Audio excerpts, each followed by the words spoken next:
Assalamualaikum warahmatullahi wabarakatuh. Perkenalkan, nama saya Haliza Aprianti, NIM 1914248 dari jurusan Perbankan Syariah kelas B semester 6 pada mata kuliah Arbitrasi Syariah. Di sini saya akan menjelaskan terkait penyelesaian sengketa melalui as-suhlu. Berikut pembahasannya. As-suhlu secara etimologi, suhlu mempunyai arti memutus dan mengakhiri sebuah perselisihan. Sedangkan secara terminologi, suhlu merupakan suatu akad yang dibuat untuk mengakhiri suatu perselisihan dan persengketaan. Suhlu dapat juga diartikan sebagai perjanjian untuk menghilangkan dendam, persengketaan, atau permusuhan. Dasar hukum as-suhlu. Berdasarkan Quran Surat Al-Hujurat ayat 10, dasar hukum as-suhlu berbunyi, orang-orang beriman itu sesungguhnya bersaudara. Sebab itu, damaikanlah, perbaikilah hubungan antara saudaramu itu, dan takutlah terhadap Allah, supaya kamu mendapat rahmat. Quran Surat Al-Hujurat ayat 10. Rukun as-suhlu. Terdapat 3 rukun as-suhlu, yaitu sebagai berikut. Yang pertama, musholih, yaitu para pihak yang melakukan akad perdamaian dengan tujuan menghilangkan permusuhan atau penyelesaian sengketa. Lalu selanjutnya terdapat musholih anhu, merupakan persoalan atau masalah yang diperselisihkan atau dipersengketakan yang akan didamaikan.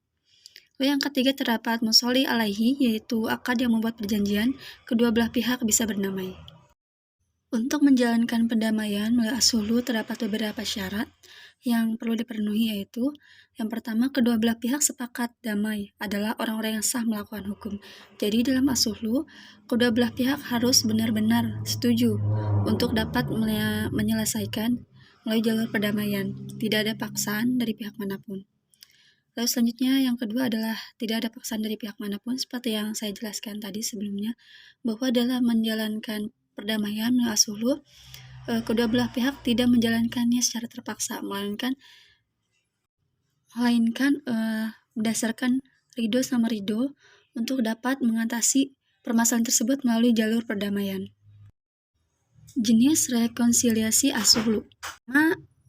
Rekonsiliasi as-suhlu antar negara yang dikenal dengan hudnah, perjanjian gencatan senjata. Hal tersebut berdasarkan Quran Surat Al-Anfal ayat 61.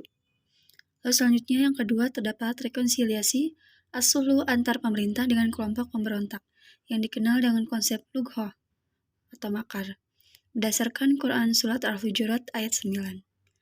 Lalu selanjutnya yang ketiga terdapat rekonsiliasi as-suhlu antara suami istri ketika terjadi konflik rumah tangga yang dikenal dengan konsep syikok, nusyuj, dan qasam.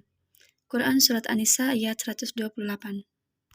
Lalu selanjutnya terdapat rekonsiliasi as-suhlu antar kelompok ketika terjadi konflik komunal yang bukan berkaitan dengan harta benda. Lalu selanjutnya terdapat rekonsiliasi as-suhlu antara pihak mudoi dan mudoa alaih dalam muamalah yang melibatkan materi maliyah. Menurut pendapat Sayyid Sabiq bahwa as-suhlu atau perdamaian dibagi menjadi 3 macam, yaitu yang pertama perdamaian tentang iqrar, yang kedua perdamaian tentang inhar, yang ketiga perdamaian tentang sukut. Lihat dari keabsahannya, as-suhlu dibagi menjadi 2, yaitu suhlu ibrar, yaitu melepaskan sebagian dari apa yang menjadi haknya. Suhlu ibrar ini tidak terkait oleh syarat. Adapun yang kedua suhlu muadah, yaitu berpalingnya satu orang dari haknya kepada orang lain.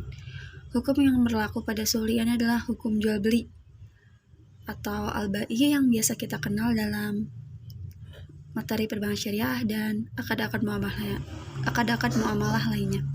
Seperti yang telah kita tahu, seperti akad as-salam, istisna, murabahah, dan lain-lain.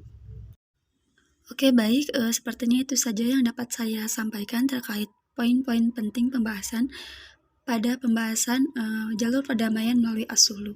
Atas perhatiannya saya ucapkan terima kasih, semoga ini bermanfaat bagi kita semua. Wassalamualaikum warahmatullahi wabarakatuh.